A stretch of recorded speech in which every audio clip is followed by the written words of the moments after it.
এক সাহাবী এসে বলছে, ইয়া রাসূলুল্লাহ, প্রতিবেশীর খেজুর গাছটা বেঁকা হয়ে আমার বাড়িতে আইসা পড়ছে,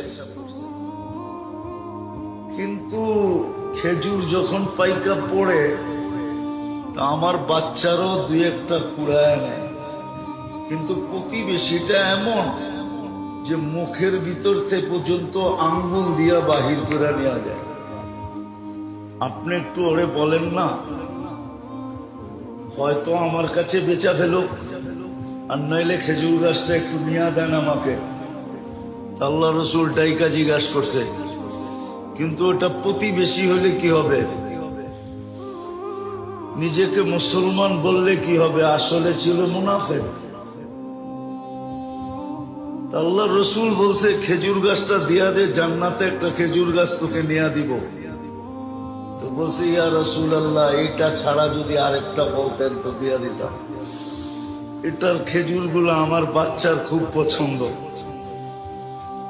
তো পাশেই দাঁড়ানো ছিল আবু দাহদা রাদিয়াল্লাহু তাআলা আনহু। নাম ছিল কি? আবু দাহদা, দাহদা না, দাহদা। উনি দাঁড়ানো ছিল। তো উনি আল্লাহ রসুলকে জিজ্ঞাসা করছে, ইয়া রাসূলুল্লাহ, আমি যদি নিয়া দেই আমার জন্য? বলছে, অবশ্যই। তো উনি মুনাফিকের রগ জানতেন। জয়া বলছে, শুন, খেজুর গাছ বেচা ফেলা। আল্লাহ রসুলকেই দিলাম না, তোকে দিমু কোত্থেকা? ওই সময় খেজুরের পাকা মৌসুম।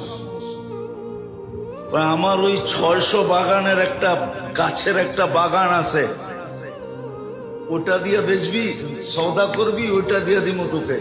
আমার এই খেজুর গাছ দিয়া দে। একটা বিনিময়ে কয়টা? কত? তাও পাকা ফল গাছে, পাকা ফল। আরবদের নিয়ম ছিল, যখন খেজুর পাকতে থাকতো, তো এখনো মদিনায় গেলে দেখবেন আপনি খেজুরের বাগানের ভিতরে ছোট একটা ঘর পাবেন, ছোট একটা ঘর পাবেন। কেননা খেজুর যখন পাকতে শুরু করে, তোরা এন্টার ফ্যামিলি সহ এখানে চলে যায়, আর শেষ খেজুরটা পর্যন্ত ওইখানে থাইকা এটাকে সুরক্ষা করে। আবু দারদা রাদিয়াল্লাহু তাআলা আনহুর ফ্যামিলিও চলে গেছিল ওই বাগানে। তো বলছে, ঠিক আছে, ঠিক আছে।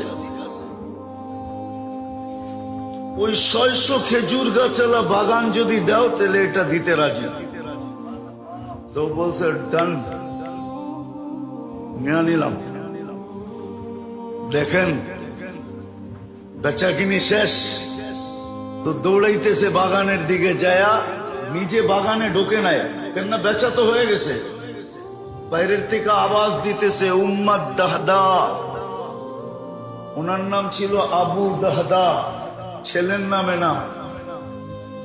তো বলতেছে, উম্মুদ দাহদা, জোরে জোরে চিল্লাইতেছে। বলছে, কি সে? বাচ্চা কাচ্চা লয়া বাইরে চলায়। মানি খেজুর বাগান বেচা ফেলছি। বলছে, কি খেজুর বাগান বেচা ফেলছো? মানি বলছে, আল্লাহ রসুলের সাথে জান্নাতের বাগানের বিনিময়ে ওয়াদা হয়ে গেছে। দেখেন মহিলা কেমন বাহির হইতেছে, চিৎকার দিতে দিতে, রবিহাল বাইয়া বা দাহদা, রবিহাল বাইয়া বা দাহদা, রবিহাল বাইয়া বা দাহদা। মার চিৎকারের লগে বাচ্চারও চিৎকার দিতেছে, রবিহাল বাইয়া বা দাহদা। বড়